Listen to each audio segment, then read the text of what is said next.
जय हिंद दोस्तों। स्वागत है आपका चित्रकला एजुकेशन यूट्यूब चैनल में। आज स्टार्ट करते हैं एसएससी जीडी का प्रैक्टिस सेट नंबर 1। नालंदा विश्वविद्यालय को विश्व के महान प्राचीन विश्वविद्यालयों में से एक तथा महत्वपूर्ण बौद्ध शैक्षणिक उत्कृष्टता केंद्र माना जाता है। इसकी स्थापना किस भारतीय शासक ने की थी? नालंदा विश्वविद्यालय की स्थापना जो है वह कुमारगुप्त प्रथम के द्वारा किया गया। ह्वेनसांग के अनुसार कुमारगुप्त प्रथम ने 5वीं शताब्दी ईस्वी सन में नालंदा विश्वविद्यालय की स्थापना की। नालंदा विश्वविद्यालय को हर्षवर्धन और पाल वंश के शासकों ने आर्थिक मदद दी थी तथा बख्तियार खिलजी जो था वह 1199 से 1200 ईस्वी के आसपास में नालंदा विश्वविद्यालय को ध्वस्त कर दिया। भारत का प्राचीनतम विश्वविद्यालय की बात करें तो भारत का प्राचीनतम विश्वविद्यालय जो था वह तक्षशिला विश्वविद्यालय था। तक्षशिला विश्वविद्यालय की स्थापना जो है वह 6ठी से 7वीं शताब्दी ईसा पूर्व में संभवतः तक्ष नामक शासक के द्वारा किया गया था। विक्रमशिला विश्वविद्यालय की स्थापना जो है वह धर्मपाल के द्वारा किया गया। निम्न में से किसे संविधान सभा का सचिव नियुक्त किया गया था? निम्न में से HBR अयंगर को संविधान सभा का सचिव नियुक्त किया गया। कैबिनेट मिशन योजना के तहत 1946 ईस्वी में संविधान सभा का गठन हुआ। संविधान सभा की पहली बैठक की बात करें तो संविधान सभा का पहली बैठक जो है वह 9 दिसंबर 1947 को हुआ था, जिसमें डॉक्टर सच्चिदानंद सिन्हा को अस्थायी अध्यक्ष के रूप में चुना गया तथा संविधान सभा की दूसरी बैठक जो हुआ था वह 11 दिसंबर 1946 को हुआ था, जिसमें डॉक्टर राजेंद्र प्रसाद को संविधान सभा के अस्थायी अध्यक्ष निर्वाचित किया गया। प्रेम बिहारी नारायण राय यादव जो है उन्होंने संविधान को अपने हाथों से हस्तलिखित करने वाला व्यक्ति है। सर VN राव जो है वह संवैधानिक सलाहकार थे। जय हिंद दोस्तों, स्वागत है आपका चित्रकला एजुकेशन यूट्यूब चैनल में। आज स्टार्ट करते हैं बिहार SSC GD का प्रैक्टिस सेट नंबर 1। नालंदा विश्वविद्यालय को विश्व के महान प्राचीन विश्वविद्यालयों में से एक तथा महत्वपूर्ण बौद्ध शैक्षणिक उत्कृष्टता केंद्र माना जाता है। इसकी स्थापना किस भारतीय शासक ने की थी? नालंदा विश्वविद्यालय की स्थापना जो है वह कुमारगुप्त प्रथम के द्वारा किया गया। ह्वेनसांग के अनुसार कुमारगुप्त प्रथम ने 5वीं शताब्दी ईसा सन में नालंदा विश्वविद्यालय की स्थापना की थी। नालंदा विश्वविद्यालय को हर्षवर्धन और पाल वंश के शासकों ने आर्थिक मदद दी थी तथा बख्तियार खिलजी जो था वह 1199 से 1200 के आसपास में नालंदा विश्वविद्यालय को ध्वस्त कर दिया। अगर पूछा जाए भारत का प्राचीनतम विश्वविद्यालय कौन है तो भारत का प्राचीनतम विश्वविद्यालय जो है वह तक्षशिला विश्वविद्यालय था। तक्षशिला विश्वविद्यालय की स्थापना जो है वह 6 से 7वीं शताब्दी ईसा पूर्व में संभवतः तक्ष नामक शासक के द्वारा किया गया था। विक्रमशिला विश्वविद्यालय की स्थापना जो है वह धर्मपाल के द्वारा किया गया। निम्न में से किसे संविधान सभा का सचिव नियुक्त किया गया था? निम्न में से HBR अयंगर को संविधान सभा का सचिव नियुक्त किया गया था। कैबिनेट मिशन योजना के तहत 1946 में संविधान सभा का गठन हुआ था। अगर पूछा जाए संविधान सभा की पहली बैठक कब हुआ था, तो संविधान सभा की पहली बैठक जो है वह 9 दिसंबर 1946 को हुआ था, जिसमें डॉक्टर सच्चिदानंद सिन्हा को अस्थायी अध्यक्ष के रूप में चुना गया तथा दूसरी जो बैठक हुआ था संविधान सभा का वह 11 दिसंबर 1946 को हुआ था, जिसमें डॉक्टर राजेंद्र प्रसाद को संविधान सभा के अस्थायी अध्यक्ष के रूप में निर्वाचित किया गया। प्रेम बिहारी नारायण राय ज़्यादा जो है वह संविधान को अपने हाथों से हस्तलिखित करने वाला व्यक्ति है। सर वी एन राव संविधान सभा के संवैधानिक सलाहकार थे। निम्नलिखित में से कौन सा पद भारत के संविधान के अनुच्छेद 76 के तहत एक संवैधानिक पद है? निम्नलिखित में से भारत के संविधान के अनुच्छेद 76 के तहत एक भारत के महान्यायवादी का पद जो है वह संवैधानिक पद है। महान्यायवादी देश का सर्वोच्च विधि अधिकारी होता है तथा इसे संसद के दोनों सदनों में कार्यवाही में शामिल होने का अधिकार है, लेकिन मतदान का अधिकार नहीं है।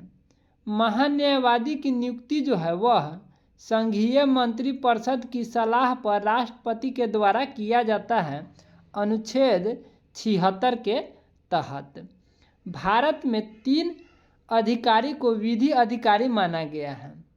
भारत का महान्यायवादी, भारत का महाधिवक्ता और तीसरा जो है वह भारत के अपर महाधिवक्ता है। मनुष्यों के लिए शोर की सहन सीमा करीब करीब कितनी होती है? मनुष्य के लिए शोर की सहन सीमा करीब करीब 85 डेसिबल होती है। साधारण बातचीत में ध्वनि की तीव्रता का स्तर जो है वह 30 से 40 डेसिबल के बीच होता है तथा सोते हुए व्यक्ति को जगने के लिए 50 डेसिबल जो है ध्वनि की तीव्रता पर्याप्त होती है। ध्वनि की तीव्रता का एसआई मात्रक जो है वह माइक्रोवाट प्रति मीटर स्क्वायर होता है तथा ध्वनि की तीव्रता का सामान्य मात्रक जो है वह बेल एवं डेसिबल है। 95 डेसिबल से अधिक ध्वनि में लगातार रहने पर व्यक्ति जो है वह बहरा हो जाता है। यदि लोकसभा के अध्यक्ष अपने कार्यकाल के समाप्त होने से पहले अपना पद त्याग करना चाहें तो वे अपना त्याग पत्र किसे प्रस्तुत करेंगे? यदि लोकसभा अध्यक्ष अपने कार्यकाल समाप्त होने से पूर्व त्यागपत्र देना चाहता है तो वे अपना त्यागपत्र लोकसभा के उप अध्यक्ष को देगा। लोकसभा का स्पीकर जो है वह लोकसभा के सदस्यों के बहुमत द्वारा चुना जाता है और त्यागपत्र उप अध्यक्ष को देता है। केंद्रीय विधायक मंडल में प्रथम भारतीय स्पीकर 1925 ईस्वी में विट्ठल भाई पटेल को चुना गया था। वे स्वराज पार्टी के टिकट पर चुने गए थे। स्वतंत्र भारत के प्रथम स्पीकर की बात करें तो स्वतंत्र भारत के प्रथम स्पीकर जो थे वह जीवी मावलंकर थे। जीवी मावलंकर का पूर्ण नाम जो है वह गणेश वासुदेव मावलंकर थे। जबकि दूसरे लोकसभा स्पीकर की बात करें तो एम अनंत शयनम आयंगर थे। अनुच्छेद 93 के अधीन लोकसभा अपने सदस्यों में से एक अध्यक्ष और एक उपाध्यक्ष चुनते हैं। लोकसभा स्पीकर अध्यक्ष के रूप में शपथ नहीं लेकर सामान्य संसद सदस्य की तरह शपथ लेते हैं। अक्षांश का 1 डिग्री लगभग डॉट डॉट कितने किलोमीटर के बराबर होता है। अक्षांश का 1 डिग्री लगभग जो है वह 111 किलोमीटर के बराबर होता है। उत्तरी और दक्षिणी गोलार्ध में 0 डिग्री से 90 डिग्री तक अक्षांश रेखाएं पाई जाती हैं। भूमध्य रेखा के उत्तर में 23.5 डिग्री जो है वह अक्षांश को कर्क रेखा कहते हैं और कर्क रेखा भारत को लगभग 2 बराबर भागों में विभाजित करती है। महात्मा गांधी ने दक्षिण अफ्रीका में कौन सा अखबार शुरू किया था। महात्मा गांधी ने दक्षिण अफ्रीका में इंडियन ओपिनियन अखबार जो था वह शुरू किया था। इंडियन ओपिनियन के प्रथम अंक जो है वह 4 जून 1903 को प्रकाशित हुआ था। इसके प्रथम संपादक की बात करें तो इसके प्रथम संपादक जो थे वह मनसुख लाल नजर थे। महात्मा गांधी ने सन 1893 में दक्षिण अफ्रीका गए थे और वहां रंगभेद की नीति के खिलाफ आवाज़ उठाए थे। गांधी जी ने सविनय अवज्ञा आंदोलन पहली बार दक्षिण अफ्रीका में ही शुरू की थी। हिंद स्वराज गांधी जी की लिखित पुस्तक है। इसे पुस्तक को 1909 ईस्वी में लंदन से दक्षिण अफ्रीका लौटते समय की गई थी। नेशनल हेराल्ड नामक समाचार पत्र की स्थापना जो है वह जवाहरलाल नेहरू के द्वारा किया गया था। एनी बेसेंट ने 1914 ईस्वी में द कॉमनवेल्थ साप्ताहिक पत्रिका को शुरू किया था तथा नेशनल हेराल्ड जो समाचार पत्र की स्थापना जो है जवाहरलाल नेहरू के द्वारा जो किया गया था वह 1938 में प्रकाशित किया गया था। विजयनगर साम्राज्य का प्रथम राजवंश कौन था। विजयनगर साम्राज्य का प्रथम राजवंश जो है वह संगम वंश था।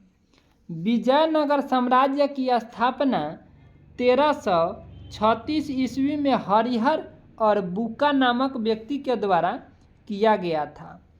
हरिहर और बुक्का दोनों भाई थे एवं इनके वंश का नाम जो था वह संगम वंश था। विजयनगर साम्राज्य के सबसे प्रसिद्ध शासक की बात करें तो विजयनगर साम्राज्य के सबसे प्रसिद्ध शासक जो थे वह कृष्णदेव राय थे। कृष्णदेव राय थे।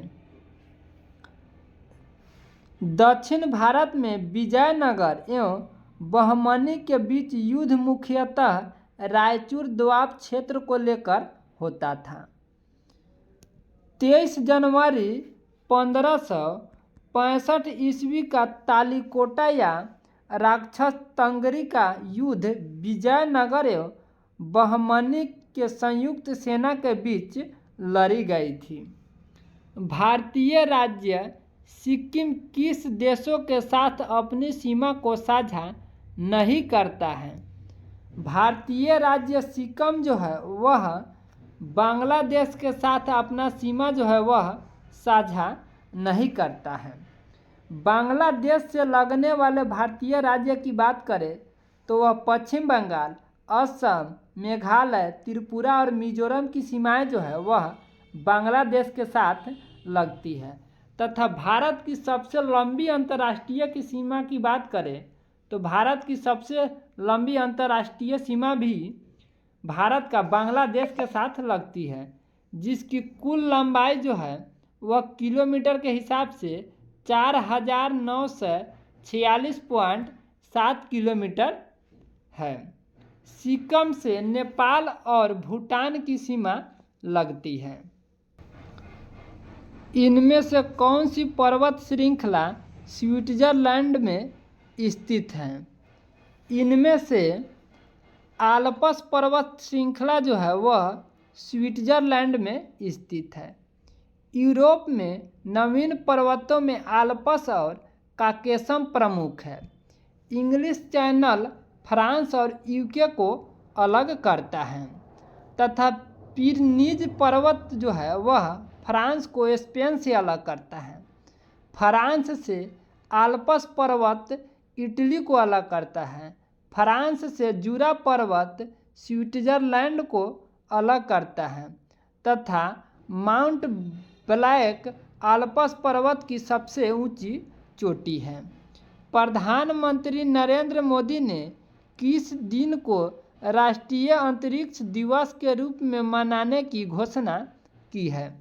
प्रधानमंत्री नरेंद्र मोदी ने 23 अगस्त को राष्ट्रीय अंतरिक्ष दिवस के रूप में मनाने की घोषणा की है।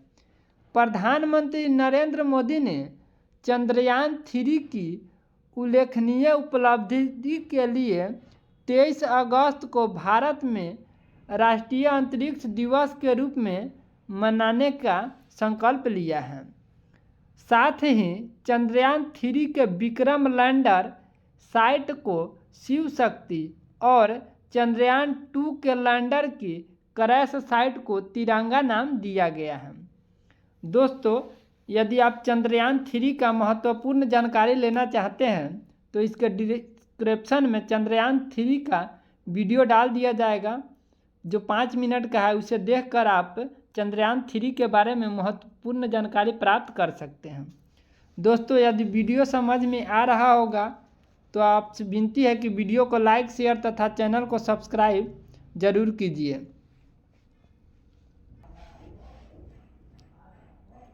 देश का पहला जैव गांव दसपारा कहाँ स्थित है? देश का पहला जैव गांव दसपारा जो है वह त्रिपुरा में स्थित है।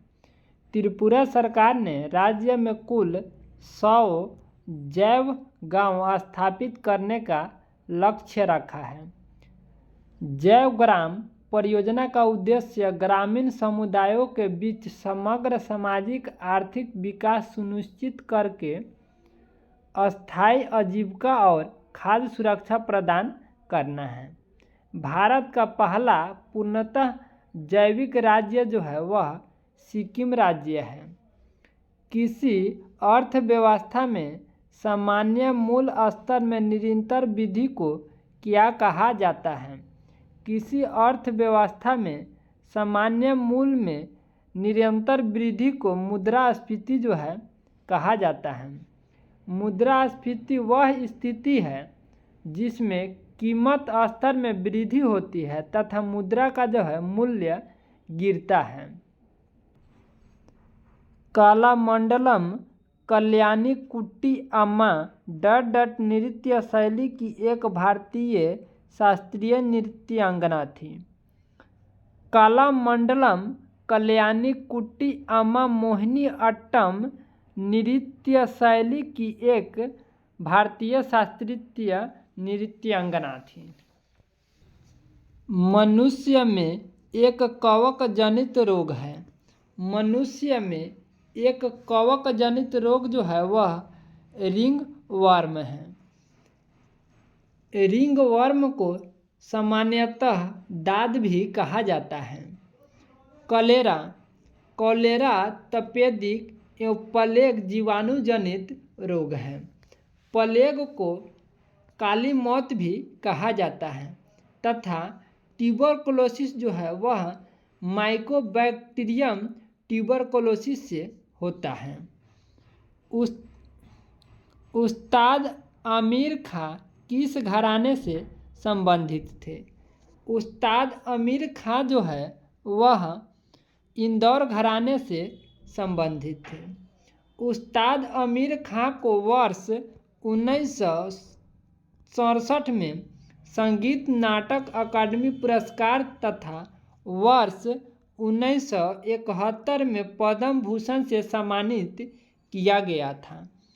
किस राज्य केंद्र शासित प्रदेश की विश्व प्रसिद्ध बसोहली पेंटिंग को जीआई टैग प्रदान किया गया है?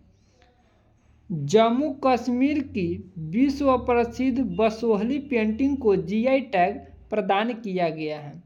तथा हाल ही में बिहार के मिर्चा चावल को जीआई टैग प्रदान किया गया तथा जर्दालू, आम और शाही लीची को भी जीआई टैग प्रदान किया गया है। जीआई टैग पाने वाला पहला भारतीय उत्पाद दार्जिलिंग की चाय है। भारतीय लेखक अमिताव घोष का साहित्य अकादमी पुरस्कार विजेता उपन्यास निम्नलिखित में से कौन सा है? भारतीय लेखक अमिताव घोष का साहित्य अकादमी पुरस्कार विजेता उपन्यास जो है वह द शैलो लाइन्स है। अमिताव घोष को 2018 में ज्ञानपीठ पुरस्कार से सम्मानित किया गया।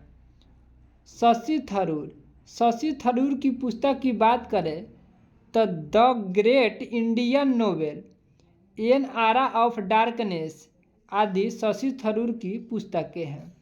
चेतन भगत की पुस्तक जो है वह 5 point someone. National green tribunal के नए अध्यक्ष कौन बने हैं? नेशनल ग्रीन ट्रिब्यूनल के नए अध्यक्ष जो है वह जस्टिस प्रकाश श्रीवास्तव बने हैं। न्यायमूर्ति ऋतुराज अवस्थी जो है जिन्हें 22वां विधि आयोग का अध्यक्ष बनाया गया। भारत के वर्तमान अटॉर्नी जनरल की बात करें तो वह वेंकट रमनी हैं। अवतल दर्पण से प्रतिबिंब किस स्थिति में आभासी एवं सीधा बनेगा? जब वस्तु अवतल दर्पण